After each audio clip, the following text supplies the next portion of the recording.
اور اللہ کسی اترانے اور شیخی بگارنے والے کو دوست نہیں رکھتا جو خود بھی بخل کریں اور لوگوں کو بھی بخل سکھائیں. اور جو شخص روگردانی کرے تو اللہ بھی بے نیاز ہے، لائق حمد و ثنا ہے.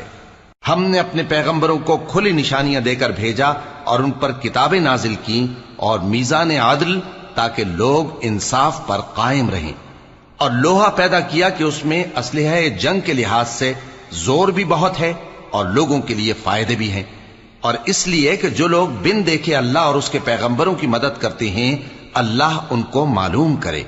بے شک اللہ زور آور ہے، غالب ہے. اور ہم نے نوح اور ابراہیم کو پیغمبر بنا کر بھیجا اور ان کی اولاد میں پیغمبری اور کتاب کے سلسلے کو وقتاً فوقتاً جاری رکھا. سو بعض تو ان میں سے ہدایت پر ہیں اور اکثر ان میں سے نافرمان ہیں. پھر ان کے پیچھے انہی کے قدموں پر اور پیغمبر بھیجے اور ان کے پیچھے مریم کے